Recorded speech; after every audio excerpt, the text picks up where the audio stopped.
సంవత్సరాల తరబడి government job కోసం వేచి చూస్తున్నారా? కేవలం 8 నెలల్లో మీ కల నెరవేర్చుకోండి. వెంటనే కింది నంబర్స్‌కి కాల్ చేయండి.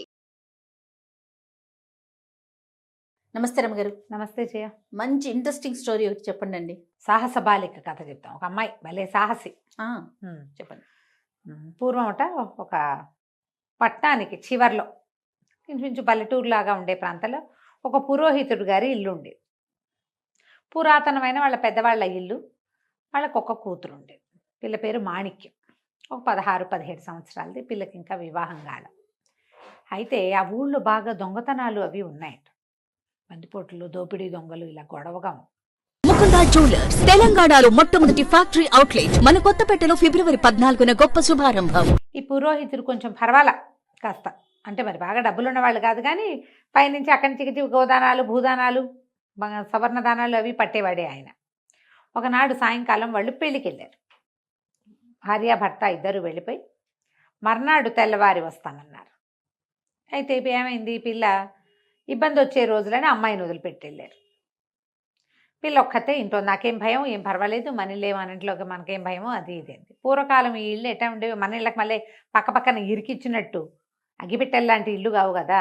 పెద్ద ఖాళీ స్థలం, పెరళ్ళు, వాకిలి, ముందు బావి, వెనకాల అదేమిటో చెట్టు చేమ, ఒక చిన్న పర్ణకుటీరాలాంటి ఇల్లు చిన్నవే అయినా చుట్టూతో స్థలాలుండి గ్యాపులు ఉండేవి. మనం అరిచి గీ పెట్టినా పక్కింటి వాళ్ళకి వినపడదు.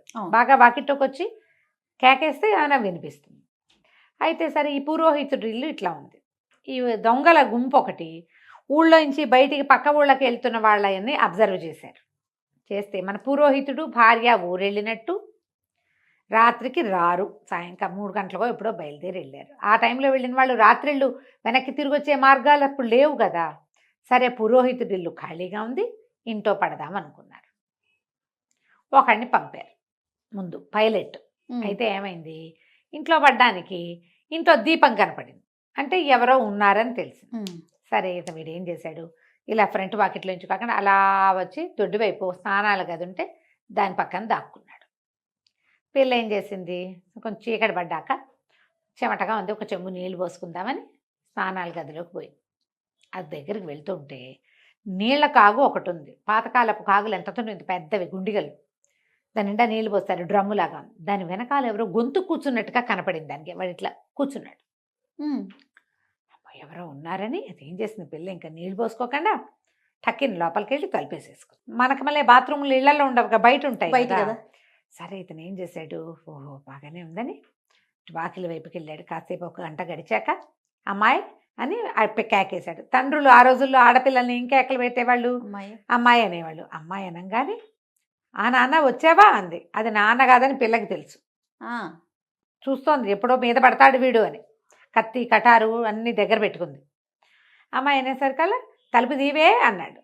అనేసరి తలుపు అన్నాడు. నాన్న గొళ్ళెం బిగిసిపోయింది నాన్న, కుడివైపు కిటికీ ఉంది కదా, అందులో నుంచి లోపలికి వచ్చి ఆ గడలాగు నేను లాగినా రావడం లేదు అంది. తలుపుకి కుడివైపున ఒక కిటికీ ఉంది. ఆ కిటికీలోంచి ఇట్లా సగం జ్వరపడి ఆ గడిగి తీయచ్చు. పూర్తిగా రారు మనుషులు, కొంత వస్తారు, తల కూడా పట్టచ్చు అందులో. సరే, ఏమంది, వీడేం చేశాడు, అలాగే బాగుద్ది, పిల్ల బాగా మంచి సిద్ధంగా ఉందని అట్నుంచి వెళ్ళి ఆ కిటికీలో నుంచి తలకాయ చాచి మెడిట సగం చాచి ఇట్లా పక్కకు తిప్పి చేయి పెట్టిపోయాడు. పెట్టంగానే ఆ పిల్ల ఏం చేసింది, పక్కన సిద్ధంగా ఉండి ఒక గొడ్డలు ఏదో పెట్టుకుంది, టాపామని ఒక పెట్టింది. పెట్టడం అంటే మెడదెక్కిపోయింది, చేతి మీద కుట్టేసింది. మరి దొంగ వాడు ఒకడే రాడు, ఎప్పుడు ఆ రోజుల్లో దొంగలు ఒకళ్ళే వచ్చేవాళ్ళు కాదు, గుంపు వచ్చి పడిపోతారు, తన్నెటాకు చంపేస్తారు, ఇల్లు లూటీ అయిపోతుంది. దాని బదులు వీడిని చంపడం బెటర్. అక్కడి నుంచి ఏం చేసింది, 4-5 గోతం సంచులు తీసుకొచ్చి ఆ తల చెయ్యి ఒక గోతంలో వేసింది. అటకని వీడికి తల ఇటు పడిపోయింది, మొండెం అటు పడిపోతుంది కదా. వాకిట్లోకి వెళ్ళి ఆ మొండాన్ని మట్టిలోకి దోసేసి టపా 4 ముక్కలు నరికేసి అన్నిటిని తల ఒక సంచులు వేసి మూట కట్టి లోపల లాగేసింది. బ్రహ్మరాక్షసి అదే కదా, పురోహితుడు కూతురు అంత పని ఎట్లా చేసింది మరి, లేకపోతే వాళ్ళంతా పడిపోతారు, తన పరిస్థితి ఏమవుతుందో. అక్కడి నుంచి ఇంకో గంట పోయాక ఎవరో ఇట్ట తలుపు కొట్టారు కిటికీ దగ్గర. పని అయిందా అని అడిగారు. ఈ పిల్ల వెంటనే అర్థమైంది దానికి. అదేం చేసింది, ఓ తువ్వాల్ని, భుజం మీద ఉన్న తువ్వాల్ని తమ మూతి కట్టుకుంటే అయిపోయింది అని చెప్పింది. ఆడగొంతో మొగ్గొంతో తెలియలే. అయిపోయింది సరికల్లా, సరే ఒక్క మూట అందించు అన్నాడు బయటవాడు. అనగానే ఈ తునకాలు తరిగిందిగా, ఆ, ఒక్క మూట అందించేసింది. వాళ్ళు పట్టుపోయారు. వాడు అన్నాడు, ఆ బయట ఉంచిన వాడు, ఇంకా ఇంటికి ఇక్కడ రారా అంటే, నేను వంటలు సవిరించి వస్తాను, మీరు వెళ్ళండి అని. అది తువ్వాలు అడ్డం పెట్టుకుని మామూలుగా ఓపెన్గా మాట్లాడాల అని మాట్లాడుతుంది. గుసగుసగా మాట్లాడేటప్పుడు ఆడగొంతో మొగ్గంతో చీకట్లో తెలీదు. పైగా అదొక టెన్స్ వాతావరణం ఒకటి ఉంది కదా అక్కడ. వాళ్ళు కాస్త వెళ్ళిపోయారు. పిల్ల కాస్త లోపల గడియలు పెట్టుకుని ఉండిపోయింది. తెల్లారి 7 గంటల అయ్యేసరికల్లా నాన్న అమ్మ వచ్చేసారు. అదే తెల్లవారిపోయినాక దొంగలు మూటలు విప్పి చూసుకుంటే ఏముంది, తమ సహచరుడు అక్కడ ముక్కలు తెక్కలై పడున్నాడు. దాంట్లో ఆ ఇంట్లో ఉన్న సామాన్లు ఏవి రాలా బయటికి. ఇంకెలా వస్తాయి? అమ్మో అని ఆలోచించుకుని వీళ్ళు అటు ఇటు కనుక్కుని పురోహితుడి కూతురు ఇంట్లో ఉంది, ఆ పిల్లదే ఈ పని అని తేల్చుకున్నారు. అంతకి దాన్ని చంపేయాలి ఎలాగైనా, ఎట్లా ఆలోచించారు. ఈ పిల్ల ఏం చెప్పిందంటే, నాన్న ఇట్లా దొంగలు వచ్చారు మన ఇంటికి, నెత్తురు కనపడుతోంది నేల మీద, నేను ఈ పని చేశాను, వాళ్ళు ఇంటి మీద దండు పడతారేమో నాన్న, చూసుకోవాలి, మనం జాగ్రత్తగా ఉండాలంటే అమ్మా నాన్న హడిలిపోయారు. తమను ఏమైనా చేస్తారని కదా, కానీ పెళ్ళిడికి వచ్చిన పిల్లని ఏమైనా చేస్తారేమో. అదే సరే ఆలోచించారు. మధ్యాహ్నం అయ్యేసరికి ఈ దొంగలంతా ఏం చేశారు, చక్కగా పెళ్లి వారిలాగా తయారయ్యారు. వాళ్ళలో ఆ గుంపులో వాళ్ళు చాలామంది సమూహం ఉన్నారు, పెళ్ళాలు పిల్లలు జల్లలు ఉన్నారు. వాళ్ళకి ఒక పిచ్చి పుల్లయ్య ఒకడున్నాడు, వెర్రివాడు. వాడు కాస్త వాడికి పెళ్లి కొడుకుగా అలంకారం చేసి, ఒరే నీ పెళ్ళిరా అని చెప్పి వాడిని వెంటేసుకొచ్చారు. బ్రాహ్మలు చక్కగా శ్రోత్రియులుగా మంచి మంచి బట్టలు నగలు గుర్రాలు వేసుకుని వచ్చి పురోహితుడు గారి వాకిట్లో దిగారు. దిగి, నమస్కారం అండి, మీరు ఫలానా అయినా అదేనా అని కనుక్కొని, మీ ఇంట్లో ఒక పెళ్ళి ఉందిట, ఇదిగోండి మా పెళ్లి కొడుకు, మేము అత్యవసరంగా కాశీ బయలుదేరిపోతున్నాం, పిల్లవాడికి పెళ్లి చేశాకే మేము శ్రాద్ధాలు అవి పెట్టాలని భావించాము, మరి మీరు ఇప్పటికిప్పుడు ముహూర్తం నిశ్చయించి పిల్లనిచ్చి పెళ్లి చేశారంటే రూపాయి కట్నం వద్దు, పెళ్లి చేసి పంపిస్తే చాలు, మేము ఇట్టించిటే కాశీ వెళ్ళిపోతున్నాం. ఆ రోజుల్లో అట్లా చేసుకునేవాళ్ళు. అదేలేండి. నాన్నకి శ్రాద్ధం పెట్టాలి, అక్కడికి వెళ్ళాక పెళ్లి చేసుకుని పెళ్లి కూతురుని తీసుకెళ్తారు, కోడలే అగ్ని తీసుకురావాలి, అలాంటి నియమాలు ఉన్నాయి. అందుకని వీళ్ళేమనుకున్నారు, మనుషులు చూస్తే వెలగల వాళ్ళే ఉన్నారు, చక్కగా మంచి బట్టలు గుర్రాలు బ్యాగులు గిగ్గులు, పిల్లాడు ఒడ్డు పొడుగు బాగానే ఉన్నాడు, కాస్త అమాయకుడుగా ఉన్నాడు, చిన్నపిల్లాడు, పిల్లకి 17 ఏళ్ళు 16 ఏళ్ళు, ఆపేవాడికి 18 ఏళ్ళు ఉంటాయి. నాన్న వాళ్ళు గట్టిగా ఉన్నారు. సరే ఆలోచించుకుంటే ఈ పిల్ల ఏమంది రహస్యంగా నాన్నతో, నాన్న నిన్నటి దొంగలు కాబోలు నాన్న, వీళ్ళు దొంగ మొహాలు బట్టలేసుకొచ్చారు మంచివి అంది. కనిపెట్టేసింది. కనిపెడితే వాళ్ళ నాన్న, నీ మొహం ఇంత డబ్బు గల వాళ్ళలాగా ఇట్లా బ్రాహ్మణులే కనపడుతుంటే అట్లా అంటావేమిటి అని, వాళ్ళవన్నీ గోత్రాలు అవి వాళ్ళకి ఇంతకుముందు వాళ్ళలో కలిసిపోయిన ఒక బ్రాహ్మణ కుర్రాడి వల్ల గోత్రాలు ప్రవర్లు వ్యవహారాలు అన్నీ తెలుసు. వాళ్ళకి తెలియకపోవటం ఏం లేదు. అక్కడి నుంచి 6:20కి ముహూర్తం ఉందండి, బ్రహ్మాండమైన ముహూర్తం. వీళ్ళు మధ్యాహ్నం 2ంటికి వచ్చారు, సాయంకాలం ముహూర్తం ఉంది. ఏముంది, మన పురోహితుల ఇళ్ళల్లో గుమ్మడికాయలు ఉంటాయి, కొబ్బరికాయలు ఉంటాయి, పసుపు తాళ్ళకి వాటికి ఇబ్బంది ఏముంది. పైగా ఏమో సీతారామ కళ్యాణాలు అవి చేసే అలవాట్లు ఉంటాయి, ఇవి ఉంటాయి మంగళసూత్రాలు అవేను. తలంబ్రాలకి ఏం కరువు, మంత్రం చెప్పడానికి తండ్రి ఉండనే ఉన్నాడు. పట్టని 6:20కి పెళ్లి చేసేశారు. అయ్యయ్యో, పెళ్ళైపోయింది. పెళ్ళైపోగానే వీళ్ళు అన్నారు, ఏమండి మళ్ళీ వాళ్ళ శుక్రవారం పొద్దు, రేపు శుక్రవారం వచ్చేస్తుంది, మాకు గురువారం తప్పులేదు, పిల్లని తీసుకెళ్ళిపోతాము, మళ్ళీ 5వ రోజున మీ ఇంటికి వస్తానులేండి అని చెప్పి వాళ్ళకి చెప్పారు. చెప్తే వాళ్ళు కూడా ఏమనుకున్నారు, అవును ఇప్పుడు ముహూర్తాలు ఇట్లా గబగబా చేశారు, వాళ్ళు ప్రయాణం ఒకటి ఉంది అని ఇట్లా ఆలోచించుకుని సరేనని పిల్లని సాగనంపేశారు. అప్పగింతలు కూడా జరిపేసేస్తే చీకటి రాత్రి అయ్యేసరికల్లా పిల్లని గుర్రం ఎక్కించుకుని తీసుకుపోయారు.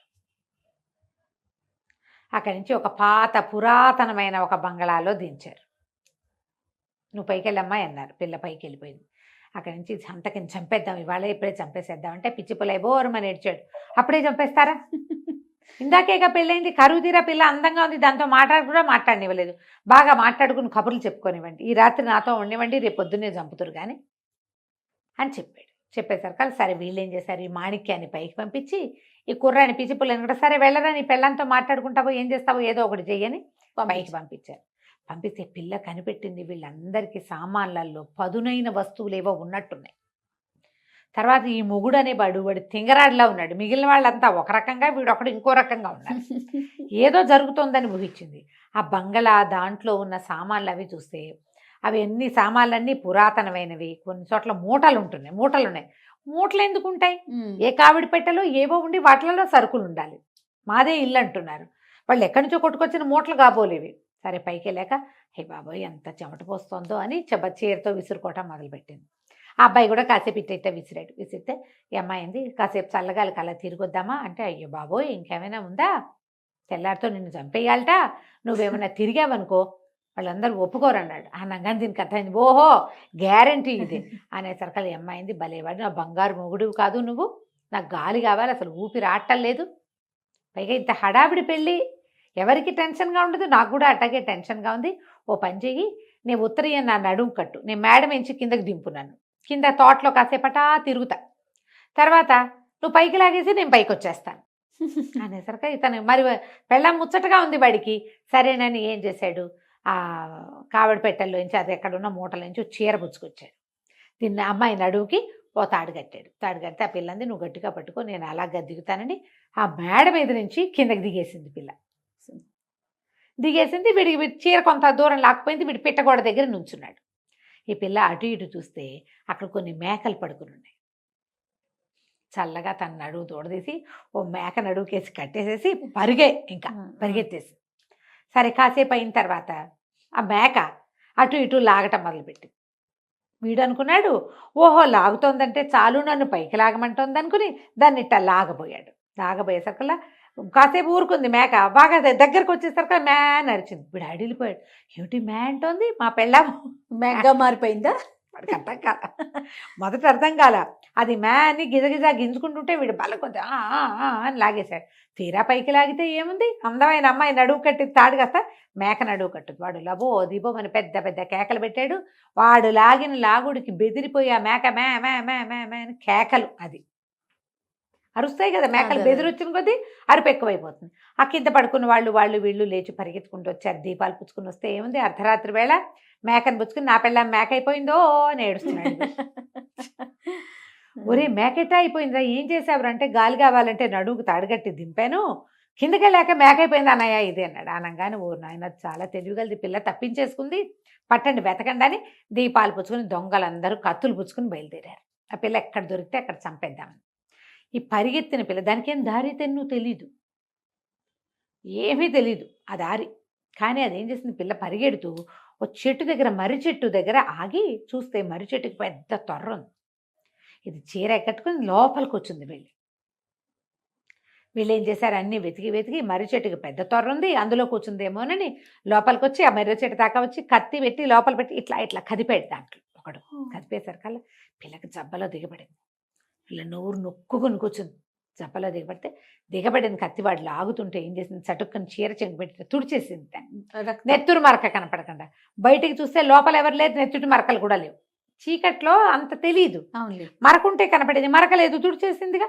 వెళ్ళిపోయారు. అక్కడి నుంచి ఇంకా వెతకటం మొదలెట్టారు. ఈ పిల్ల నెత్తురు గారిపోతుంది జబ్బ.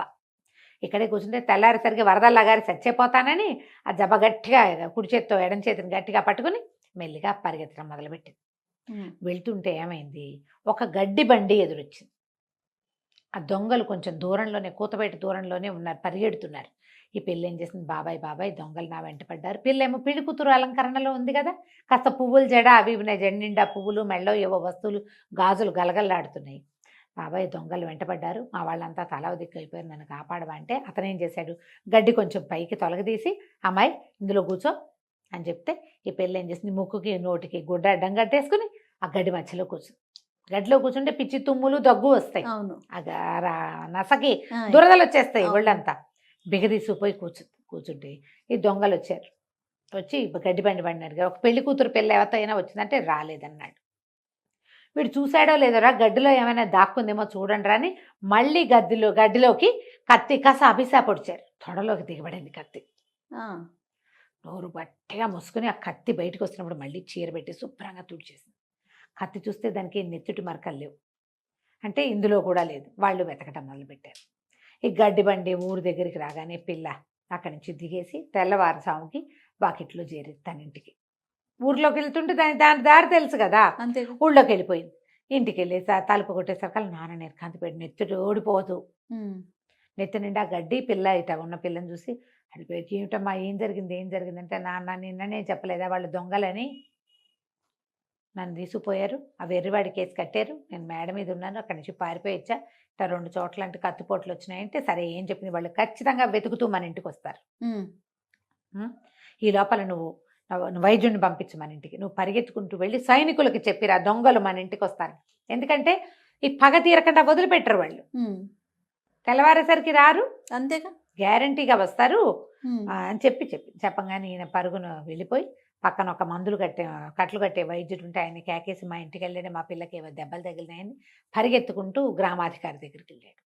ఆ గ్రామాధికారి దగ్గర ఈ దేశపు రాజుగారి ఈ ఊళ్ళల్లో దొంగతనాలు అవుతున్నాయి కదా, ఒక గుంపుని పెట్టారు.